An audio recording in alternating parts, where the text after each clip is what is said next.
నమస్కారం, డిఆర్టీవీ న్యూస్కి స్వాగతం. హెడ్లైన్ చూద్దాం.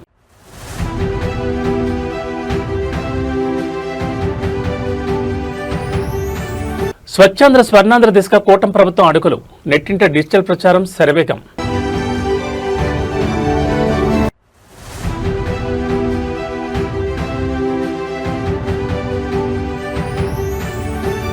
వైసీపీ మాజీ మంత్రి కుమారుడి వివాదంతో హీటెక్కిన ఏపీ రాజకీయం.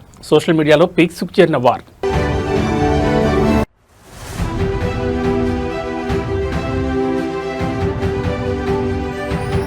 కార్టూనిస్ట్ శేఖర్ మెమోరియల్ అవార్డ్స్ 2026 వేడుకలో కేటీఆర్. సోమాజిగూడ ప్రెస్ క్లబ్లో సాహిత్య హంగులు.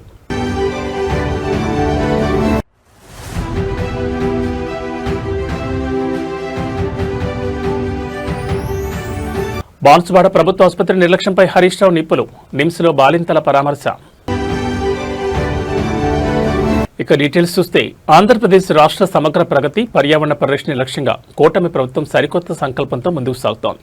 ఇందులో భాగంగా స్వచ్ఛాంధ్ర స్వర్ణాంధ్ర అనేది కేవలం ఒక ప్రభుత్వ కార్యక్రమం మాత్రమే కాదు, రాష్ట్రంలోని ప్రతి పౌరుడు తమ దైనందిన జీవితంలో భాగం చేసుకోవాల్సిన ఒక గొప్ప జీవన విధానం అంటూ సోషల్ మీడియా వేదికగా సాగుతున్న డిజిటల్ ప్రచారం ఇప్పుడు అందరినీ ఆకట్టుకుంటోంది. స్వచ్ఛత అనేది ప్రతి ఒక్కరి కనీస బాధ్యతని, స్వర్ణాంధ్ర నిర్మాణం ప్రతి పౌరుడి సంకల్పం కావాలని కూటమి నేతలు పిలుపునిస్తున్నారు.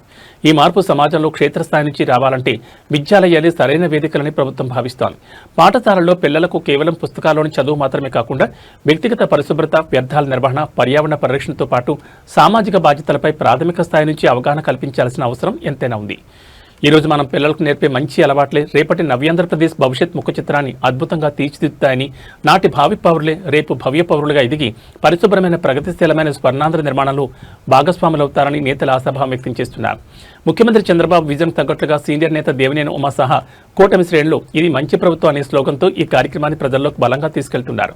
రాష్ట్ర వ్యాప్తంగా పచ్చదనం, పరిశుభ్రతను పెంపొందించేందుకు ప్రభుత్వం తీసుకుంటున్న ఈ చర్యలు మరియు నెట్టింట ట్రెండ్ అవుతున్న ఈ పోస్టులు ఇప్పుడు రాష్ట్ర వ్యాప్తంగా హాట్ టాపిక్గా మారాయి. క్లాసెస్ నుంచి కూడా ఏ ప్లాస్టిక్ యూస్ చేయకుండా అలాగే అవేర్నెస్ క్రియేట్ చేయాలని ఇప్పటి నుంచి ఏ క్లాస్. ఇప్పుడు మీ క్లాసెస్ లో ఎంత వరకు స్టూడెంట్స్ లో అవేర్నెస్ వచ్చింది? సార్ మేము అవేర్నెస్ రావడం కోసం మంత్లీ మా ప్రిన్సిపల్ సార్ మాకు ఇన్స్ట్రక్షన్స్ ఇస్తారు. ఇంకా మేము ప్రతి క్లాస్కి వెళ్ళి మా టీచర్స్ ఇంకా మేము వాళ్ళకి అవేర్నెస్ ఇస్తాం సార్. అంటే మీరు ఎక్కువ సిరమిక్ ప్లాస్టిక్ వాడకుండా స్టీల్ ప్లేట్స్ ఎక్కువ సపోర్ట్ చేస్తాం సార్. Steel plates, bottles. ఇప్పుడు ఎంత వరకు మీలో awareness? Sir, what is net zero? Avoiding the plastic or anything waste at near to zero. We are trying our best, sir. Yes. Also every third Saturday ఒక slot తీసుకుంటాం sir. General గా ఒక class ని తీసుకుంటాం. అట్లా అన్ని classes కి మెల్లమెల్లగా అవేర్నెస్ మొత్తం స్ప్రెడ్ అవుద్ది సార్. ఇప్పుడు ఎవ్రీ సాటర్డే మీకు అందరికి స్వచ్ఛ ఆంధ్రప్రదేశ్, స్వర్ణాంధ్రప్రదేశ్ కార్యక్రమం ఇచ్చాం. ఎంతవరకు మీరు ఎన్ని ఉపయోగించుకోగలుగుతున్నారు? ఆ రోజు అవేర్నెస్ గానీ, డిస్కషన్ గానీ, డిబేట్ గానీ. ఆంధ్రప్రదేశ్ రాజకీయాల్లో అధికార కూటమి, విపక్ష వైసీపీ నేతల మధ్య సోషల్ మీడియా వేదికగా సాగుతున్న వార్ మరోసారి పీక్స్కు చేరింది. వైసీపీ ప్రభుత్వ హయాంలో పనిచేసిన ఒక మాజీ మంత్రి కుమారుడికి సంబంధించిన వివాదాస్పద ఉదంతం, దానిపై తాజాగా వైసీపీ అధినేత వైఎస్ జగన్మోహన్ రెడ్డి స్పందించిన తీరు ఇప్పుడు రాష్ట్ర వ్యాప్తంగా చర్చనీయాంశంగా మారింది. జగన్ మాట్లాడిన మాటలపై కూటమి శ్రేణులు మరియు నెట్జన్లు సోషల్ మీడియాలో తీవ్రస్థాయిలో మండిపడుతున్నారు. సొంత పార్టీకి చెందిన మాజీ మంత్రి కుమారుడు అంత పెద్ద వివాదంలో చిక్కుకున్న సదరు ఘటనలో తీవ్రంగా నష్టపోయిన బాధితుల పట్ల జగన్కు ఒక్క మాట కూడా సానుభూతి పలికే మనసు రాలేదంటూ కూటమి నేతలు ధ్వజమెత్తుతున్నారు. కళ్ల ముందు తప్పు కనిపిస్తున్న సొంత పార్టీ నేతలను తప్పుబట్టే లేదా వారిని బహిరంగంగా ఖండించే కనీస ధైర్యం కూడా వైఎస్ జగన్ చూపించలేకపోయారని విమర్శిస్తున్నారు. ఈ దారుణ ఘటనపై జగన్ మాట్లాడిన తీరు చూసి సభ్య సమాజం అంతా తలదించుకునే పరిస్థితి వచ్చిందని ఆరోపిస్తున్నారు. ఇదేనా మీ పార్టీ నైతికత? తప్పు చేసిన వారిని వెనకేసుకురావడమేని రాజకీయమా అంటూ సోషల్ మీడియా వేదికగా బాహాటంగానే ప్రశ్నల వర్షం కురిపిస్తున్నారు. ఈ వివాదానికి సంబంధించిన ఎక్స్ వేదికగా వైఎస్ఆర్ కాంగ్రెస్ పార్టీని టార్గెట్ చేస్తూ వైసీపీ క్రిమినల్ పార్టీ అనే హ్యాష్ట్యాగ్తో నెట్జన్లు పెద్ద ఎత్తున పోస్టులు పెడుతున్నారు. తీవ్ర సంచలనం రేపుతున్న ఈ పొలిటికల్ అటాక్స్ మరిన్ని రాజకీయ పరిణామాలకు దారితీసేలా కనిపిస్తున్నాయి. సిదిరి అప్పలరాజు కొడుకు 18 ఏళ్ల పిల్లోడు బైకు తోలుతా ఉండి కర్మవశాత్తు బైకు తోలుతా ఉండి ఎవరిలో గుద్ది బైకు తోలుతా ఉండి ఒక మనిషి చనిపోయాడు. యాక్సిడెంట్లు అవుతా ఉంటాయి. యాక్సిడెంట్ అంటే బైక్, కారు రోడ్డు మీద పడటం కాదు పరం, ఒక కుటుంబం మొత్తం రోడ్డు మీద పడిపోవడం. మాకు దిక్కు ముక్కు లేదు. మరి నీళ్లతో పెడుతున్నావా జ్వరంతో ఉన్న పిల్లాడికి? ఏడ్ చేస్తాను, నా పరిస్థితి చేస్తాను, ఆయన ఏడ్ చేస్తాను. ఆవిడ మనసు కరిగితే 10 రూపాయలు ఇచ్చి బిస్కెట్ కవర్ తెచ్చిస్తే పెడుతున్నాను పిల్లలకి. మరి నేను అక్కడికి వెళ్ళి తెచ్చి పెట్టేస్తాను. మా ఆయన చచ్చిపోయిన రోజు కూడా మా అక్కడ 10 రూపాయలు లేదు. సిదిరి అప్పలరాజు కొడుకు 18 ఏళ్ళ పిల్లోడు. సిదిరి అప్పలరాజు డాక్టర్, పలాస ఎమ్మెల్యే, మంత్రి, ఫిషింగ్ మంత్రి మన ప్రభుత్వంలో. నువ్వు అంత డబ్బు గలడు అయితే నీకు అవులేడు చేయలేరా? నీకు పదవి ఉన్నదని నీకు ఏడు చేయలేము. నిజమే, మేము చేయలేము.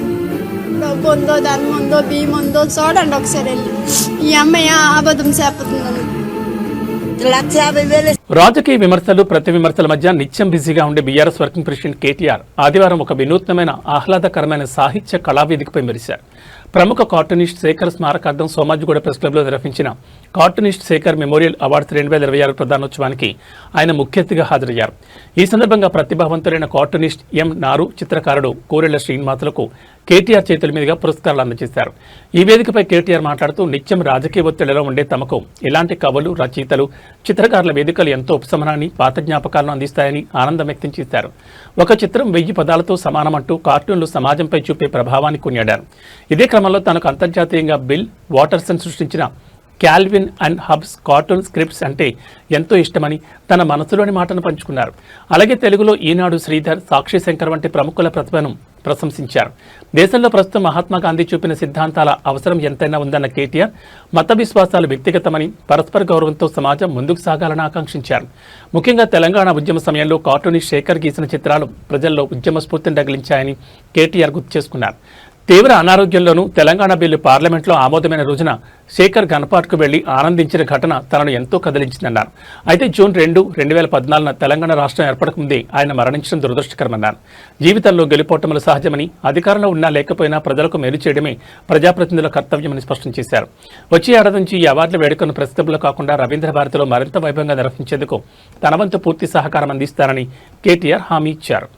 అందరికీ నమస్కారం. గౌరవనీయులు, పెద్దలు, ఈరోజు శేఖర్ గారి మెమరీలో వారి స్మారకార్థం ఇస్తున్న ఈ పురస్కారాల కార్యక్రమానికి అధ్యక్షత వహిస్తున్న ప్రొఫెసర్ రఘు గారు, గౌరవనీయులు ఈరోజు స్మారకోపన్యాసం చేసిన పెద్దలు ప్రొఫెసర్ బెల్లి యాదయ్య గారు, అట్లాగే పురస్కార గ్రహీతలు పెద్దలు శ్రీ కోరెళ్ల శ్రీనివాస్ గారు, శ్రీ నారు గారు, అలాగే ఈరోజు ఈ కార్యక్రమానికి నన్ను ఆహ్వానించిన పెద్దలు గౌరవనీయులు ప్రముఖ కార్టూనిస్ట్, మీ అందరికీ సుపరిచితులు, ఆప్తులు, గౌరవనీయులు, ప్రపంచ స్థాయికి తెలంగాణ కార్టూన్ల సత్తాని, తెలంగాణ యొక్క ఆర్టిస్టుల సత్తాని, చిత్రకారుల సత్తాని తీసుకెళ్లిన గౌరవనీయులు పెద్దలు మా శంకరన్నకు, అట్లాగే ఈరోజు ఈ కార్యక్రమానికి మరి మా మిత్రులు 10 ఏళ్ల కిందట కలిసినప్పటికీ ఇప్పుడు గుర్తుపెట్టుకుని మరి నాకు రాజకీయ నాయకులు అంటే పెద్ద ఇష్టం లేదని మొహమాటం లేకుండా అది కూడా మైక్లోనే చెప్పిన మా పొలిటికలీ ఇన్కరెక్ట్ బట్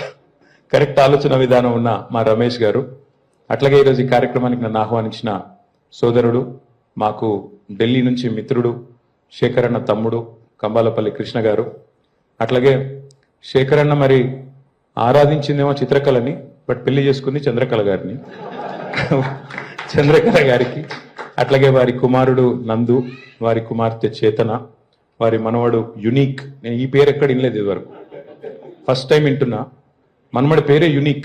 సో తమ్ముడు యునీక్కి, అట్లాగే వాళ్ళ చెల్లెలు స్వేచ్ఛకి, అట్లాగే ఈరోజు ఇక్కడికి విచ్చేసిన మిత్రులందరికీ మరి హృదయపూర్వకంగా నమస్కారాలు. ప్రెస్ క్లబ్లో ఉండే ప్రెస్ మిత్రులందరికీ కూడా ప్రత్యేకంగా నమస్కారాలు.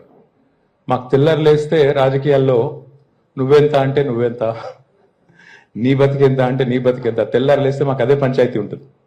కానీ మీరు అంటున్నారు రఘు గారు ఏదో సమయం ఇచ్చారు, అమూల్యమైన సమయం అది ఇదని. నిజంగా చెప్పాలంటే ఒక 2 గంటలు ఇక్కడ నేను దాక్కున్నాను అనుకోవచ్చు. ఆ లొల్లి నుంచి, ఆ లొల్లి, ఆ బొబ్బ, ఆ రొద, తెల్లారలేస్తే వాడెంత తిట్టాడు నేనెంత తిట్టాలి అనే ఒక కాంపిటేటివ్ స్పిరిట్ ఏదైతే ఉంటుందో దాని నుంచి దూరంగా తెలంగాణ ప్రభుత్వ వైద్య రంగంలో జరిగిన ఒక ఘోరమైన వైఫల్యం ఇప్పుడు రాష్ట్ర వ్యాప్తంగా కలకలం రేపుతోంది. కామారెడ్డి జిల్లా బానుస్వాడ ప్రభుత్వ ఆసుపత్రిలో డెలివరీ అయిన తర్వాత వైద్యుల నిర్లక్ష్యం వల్ల వికటించిన వైద్యం కారణంగా తీవ్ర అనారోగ్యానికి గురై ప్రస్తుతం హైదరాబాద్ నిమ్స్ ఆసుపత్రిలో ప్రాణాలతో కొట్టుమిట్టాడుతున్న బాలింతను మాజీ ఆరోగ్య శాఖ మంత్రి బీఆర్ఎస్ ఎమ్మెల్యే హరీష్ రావు పరామర్శించారు. నిమ్స్ ఐసీయూలో చికిత్స పొందుతున్న బాధితులను వారి కుటుంబ సభ్యులను కలిసి ధైర్యం చెప్పిన అనంతరం హరీష్ రావు మీడియాతో లైవ్లో మాట్లాడుతూ కాంగ్రెస్ ప్రభుత్వంపై తీవ్రస్థాయిలో విరుచుకుపడ్డారు. రాష్ట్రంలో ప్రభుత్వ వైద్యం పూర్తిగా పడకేసిందని, బాన్సువాడ ప్రభుత్వ ఆసుపత్రిలో కనీస పర్యవేక్షణ లేకపోవడం వల్లే ఇంతమంది బాలింతల ప్రాణాలు నేడు ప్రమాదంలో పడ్డాయని హరీష్ రావు మండిపడ్డారు. ఆరోగ్య శాఖపై ముఖ్యమంత్రి రేవంత్ రెడ్డికి ఇక్కడి మంత్రులకు అస్సలు సమీక్షలు నిర్వహించే తీరికే లేదంటూ ధ్వజమెత్తారు. నిమ్స్లో అత్యంత విషమ పరిస్థితిలో ఉన్న బాలింతలకు మెరుగైన వైద్యం అందించాలని అధికారులను కోరారు. బాధితులకు ప్రభుత్వం వెంటనే భారీ ఆర్థిక సహాయం ప్రకటించాలని, ఈ ఘటనకు కారణమైన బాన్సువాడ ఆసుపత్రి సిబ్బంది మరియు బాధ్యులపై కఠినపరమైన చట్టపరమైన చర్యలు తీసుకోవాలని హరీష్ రావు డిమాండ్ చేశారు. బీఆర్ఎస్ హయాంలో ప్రభుత్వ ఆసుపత్రులను కార్పొరేట్ స్థాయిలో తీర్చిదిద్దే కాంగ్రెస్ పాలనలో పేదల ప్రాణాలకు రక్షణ లేకుండా పోయిందంటూ హరీష్ రావు చేసిన ఈ కామెంట్స్ ఇప్పుడు సోషల్ మీడియాలో హాట్ టాపిక్ గా మారాయి. తెలుసుకునే ప్రయత్నం కూడా చేయలేదు. ఇప్పటి వరకు దీని మీద పూర్తి స్థాయి విచారణ మంత్రి గారు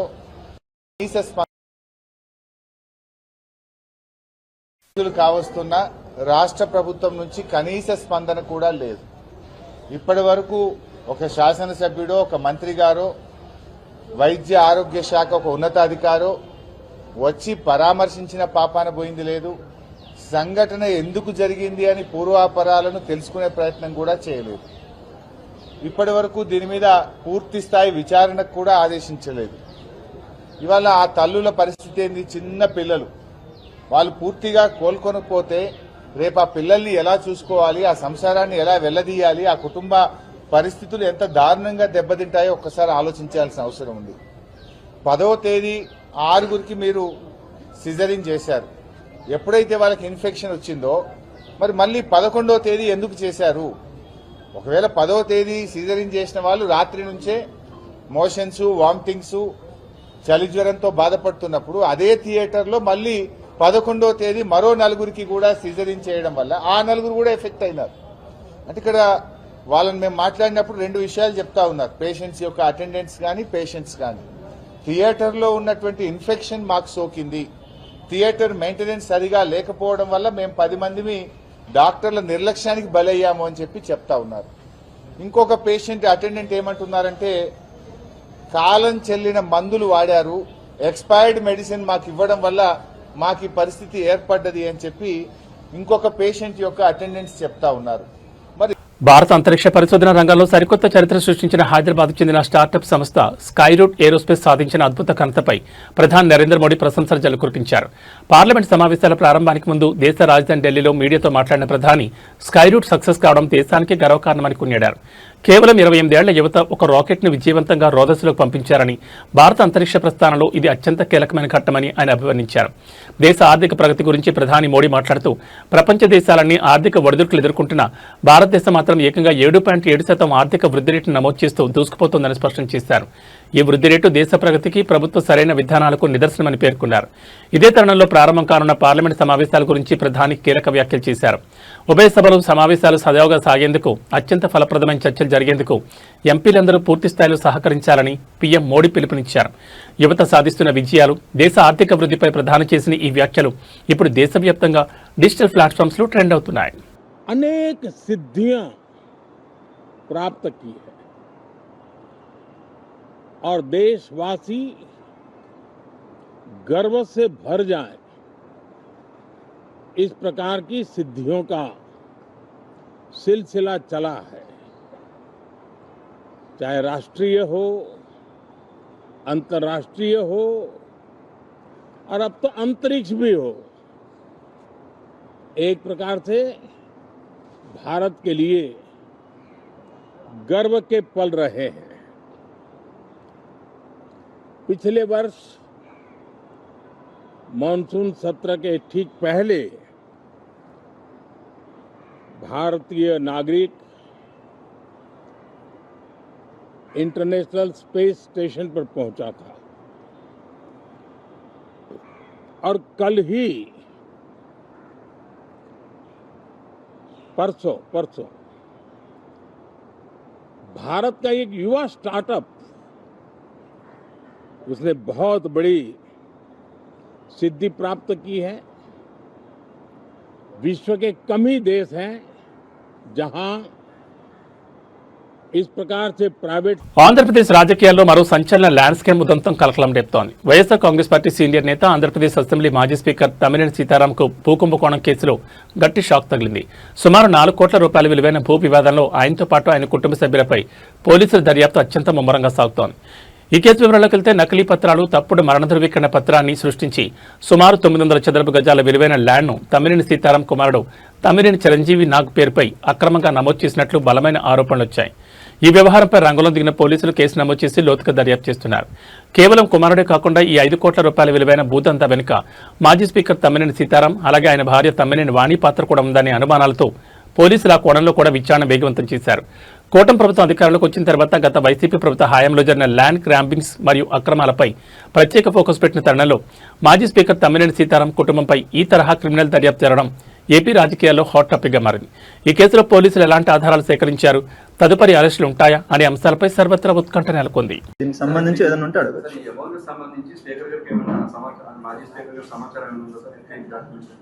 ఖచ్చితంగా ఉంది అండి, 100% వాళ్ళకు ఉంది. వాళ్ళకి ఆ ఇన్ఫర్మేషన్ తెలుసు. ఎందుకంటే వెరీ క్లియర్గా ఈ సైట్ ఓనర్ ఎవరున్నది వాళ్ళకి తెలుసు. ప్లస్ ఎవరైతే సేల్ చేస్తున్నారో ఆ పర్సన్ ఇక్కడ కానే కాదు, ఇక్కడ వ్యక్తే కాదు, జైపూర్ ఒడిశాకి సంబంధించిన వ్యక్తి. ఇప్పుడు అడపాల, ఇప్పుడు ఒక ఫ్యామిలీ సర్టిఫికేట్ మన దగ్గరికి తీసుకొని వచ్చినప్పుడు మీ నాన్న ఎవరు, మీ మదర్ ఎవరు అన్నది బేసిక్ క్వశ్చన్ అడుగుతాం మనం.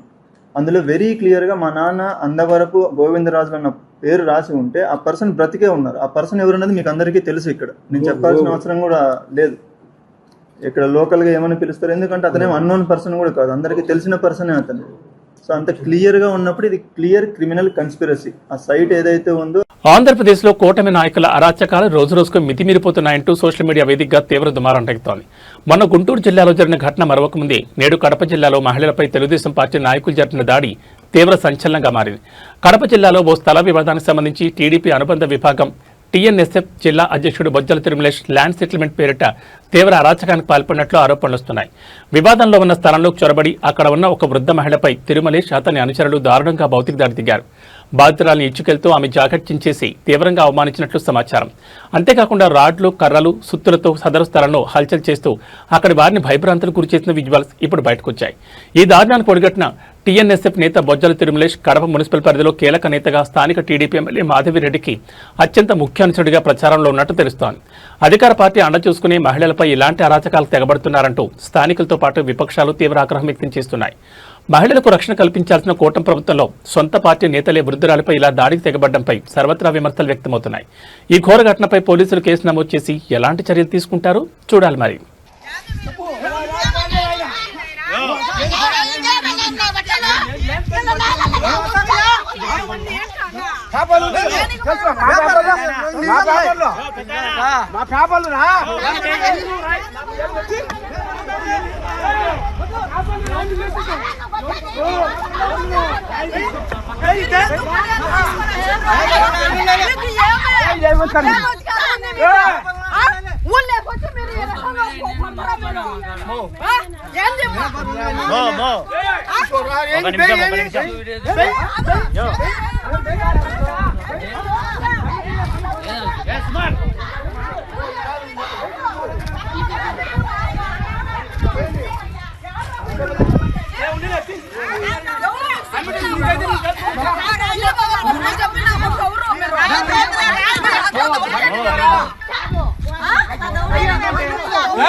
కర్ణాటకలోని బేలూరు హౌసన్ మార్గంలో నడిచే కేఎస్ఆర్టీసీ ప్రభుత్వ బస్సు ఒక యుద్ధ భూమిని తలపించింది. ఒక సీటు విషయంలో మొదలైన చిన్న వివాదం చివరికి మహిళా కండక్టర్, మహిళా ప్రయాణికుల మధ్య తీవ్రమైన శారీరక ఘర్షణకు దారితీసింది. ఒకరినొకరు నెట్టుకుంటూ జుట్టు పట్టుకుని కొట్టుకునే స్థాయికి గొడవ చేరడంతో బస్సులోని మిగతా ప్రయాణికులు తీవ్ర భయాందోళనకు గురయ్యారు. అయితే ఈ ఘటనలో మొదటి కండక్టర్దే తప్పని అంతా భావించినప్పటికీ దీని వెనుక ఒక షాకింగ్ నిజం బయటకొచ్చింది. బస్సు ఎక్కిన మహిళా ప్రయాణికురాలు మధ్య మత్తులో ఉన్నట్లు తోటి ప్రయాణికులు చెప్తున్నారు. సీటు కోసం గొడవకు దిగిన సదరు మహిళ బస్సు రన్నింగ్లో ఉండగానే లేడీ కండక్టర్పై ఆకస్మికంగా భౌతిక దాడి దిగింది. దాంతో కోపోద్రిక్తురాలైన మహిళా కండక్టర్ కూడా సహనం కోల్పోయి ప్రయాణికురాలపై ఎదురుదాడికి దిగాల్సి వచ్చింది. మధ్య మధ్యలో సీన్ క్రియేట్ చేసిన ఆ మహిళ ప్రవర్తనపై బస్సులోని మిగతా ప్రయాణికులు కూడా తీవ్ర ఆగ్రహం వ్యక్తం చేశారు. వెంటనే ఆమెను బస్సులో నుంచి కిందకి దించేయాలంటూ గట్టిగా డిమాండ్ చేశారు. ప్రస్తుతం ఈ హైడ్రామాకు సంబంధించిన వీడియో సోషల్ మీడియాలో విపరీతంగా వైరల్ అవుతోంది.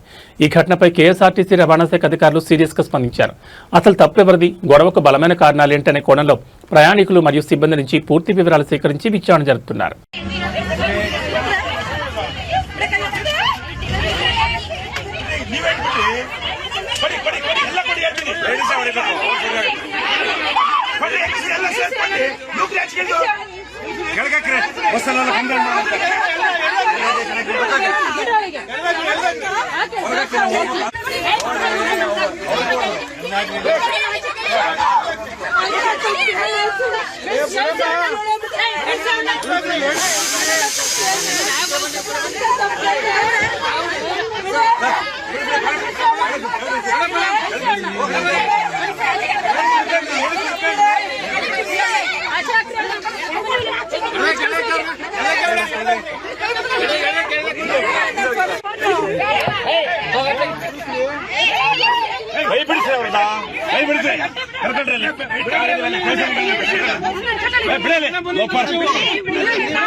తెలంగాణలో రైతు రుణమాఫీ అంశం చుట్టూ సాగుతున్న రాజకీయాలు ఇప్పుడు మరింత వేడెక్కాయి. ముఖ్యమంత్రి సభలో రైతు రుణమాఫీపై నిలదీసిన ఓ సామాన్య పౌరుని పోలీసులు అక్రమంగా అరెస్ట్ చేయడంపై ప్రతిపక్ష బీఆర్ఎస్ పార్టీ తీవ్రస్థాయిలో ధ్వజమెత్తింది. ఈ చర్య ప్రజాస్వామ్యానికే పెద్ద మచ్చంటూ గులాబీ దళం కాంగ్రెస్ ప్రభుత్వంపై విరుచుకుపడింది. రైతు రుణమాఫీపై ప్రభుత్వం నిత్యం చెప్తున్న మాటలను క్షేత్రస్థాయిలో జరుగుతున్న వాస్తవాలను బేరీజు వేస్తూ సభలో ప్రశ్నించినందుకు ఒక సామాన్య పౌరుణ్ణి రైతును పోలీసులు బలవంతంగా అదుపులోకి తీసుకోవడం తీవ్రంగా ఖండించదగిన విషయమని బీఆర్ఎస్ పేర్కొంది. ప్రజాస్వామ్యంలో ప్రజలకు ప్రశ్నించే హక్కుంటుందని, ఇచ్చిన హామీల గురించి ముఖ్యమంత్రిని అడిగితే ఇలా అక్రమంగా అరెస్టులు చేయడం ఏ రకమైన పాలనని ప్రశ్నించింది. కాంగ్రెస్ ప్రభుత్వం తమ వైఫల్యాలను కప్పిపుచ్చుకోవడానికి పోలీసులను అడ్డుపెట్టుకుని గొంతు నొక్కి ప్రయత్నం చేస్తుందని, భయంతో కూడిన ఇలాంటి చర్యలు ప్రజాస్వామ్యానికి ఏమాత్రం మంచివి కావని బీఆర్ఎస్ హెచ్చరించింది. అక్రమంగా అరెస్ట్ చేసిన సదరు సామాన్య పౌరుని వెంటనే విడుదల చేయాలని డిమాండ్ చేసింది.